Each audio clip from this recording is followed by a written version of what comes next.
Hey everyone. So in my last video you might remember we started out with this rather neglected Dayton oscillating fan. These are made by Lasko, and this pretty much applies to any fan made by Lasko. Now we've managed to get the cowling off. We had to pull the oscillating knob off in order to do that. We just used a pair of pliers that really helped get it off pretty quickly. But you can see here that the motor is pretty dirty. And you can also see the pliers we used below.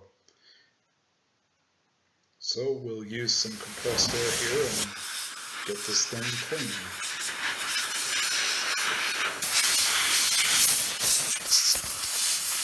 We'll now also pull the top off of this gearbox, and that will bring out the driven gear mechanism from where the worm gear sits. And this is an enclosed gearbox, so there will be some dried up grease in here when we pull this out.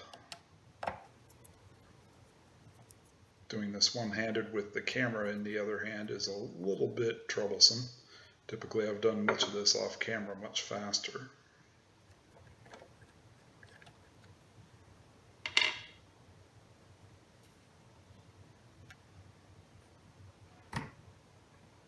There are the gears. As you can see, the grease there is rather old. And there's not really much in the gearbox to speak of, so not a lot of cleaning needed there. We'll now pull the shoulder screw off.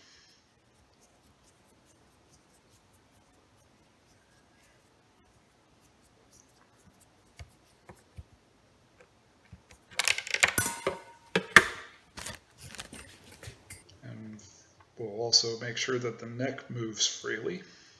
This one seems to do fine. Typically if these don't, I put a little bit of grease in there. We'll clean this gear off with a toothbrush. Try to get as much of the excess dirt and dust off of here as you can.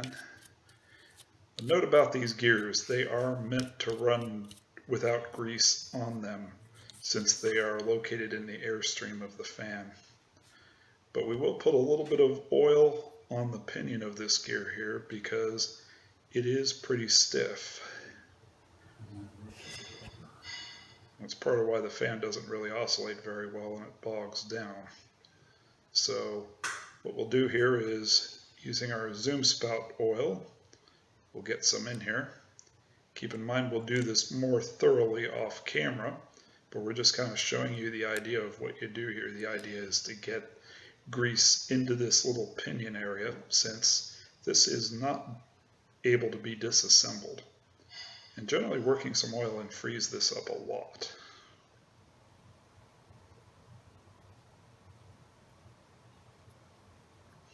Just got to keep rotating it over. And like I said, we'll be repeating this process off camera.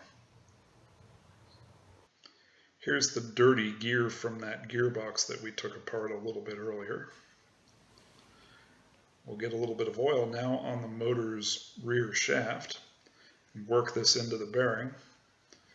And like I said, we'll do quite a bit more of this off camera, but you get the idea. We'll work a little more oil in there. Really the idea is to get as much oil around there as you can. And what we'll do is also run the motor just to allow it to really run the oil into the bearing. But keep in mind what I said in my last video, you don't really want to run the motor for very long because these induction motors, it's really not good for them to run without a load on them for an extended period. Maybe 5 seconds or so at the max is what I would advise, just for safety. Now put some grease in this gearbox. Grease up the little bottom area here where the driven gear comes through. Keep in mind we'll apply a lot more around the sides too. You also want to get grease around the worm gear itself.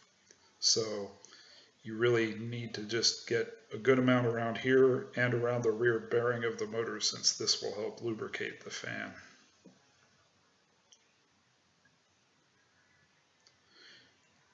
Keep in mind it is a lot easier to do this without a camera in your hand, and I'm sorry for the view being blocked here, but you kind of get the idea of what we're doing. The idea is to get it around the worm gear as much as possible.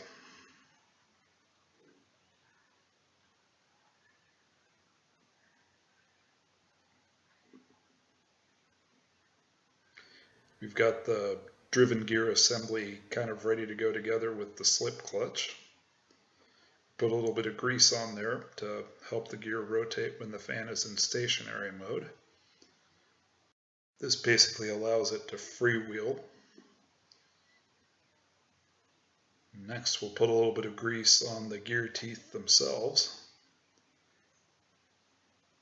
Keep in mind we will wipe off the excess from the external portions of the gearbox as we put this back together again. But the idea is to get the gear teeth as thoroughly coated as possible, as well as the area of the driven gear that rotates in the metal part of the gearbox.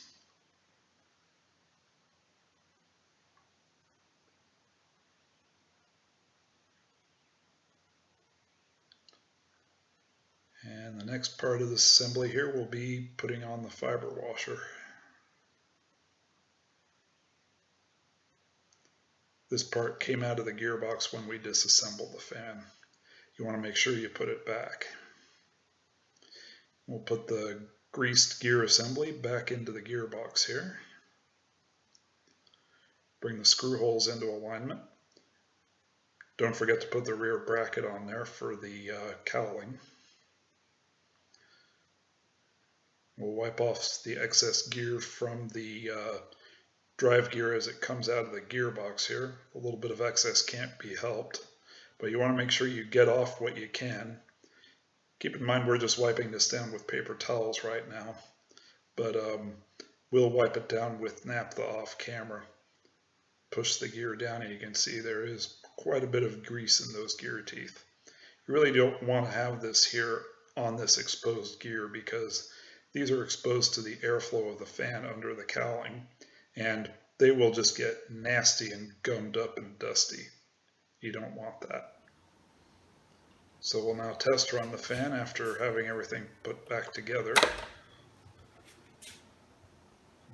Big difference has been made here. This thing runs a lot nicer and a lot stronger. And it now oscillates, which is another bonus.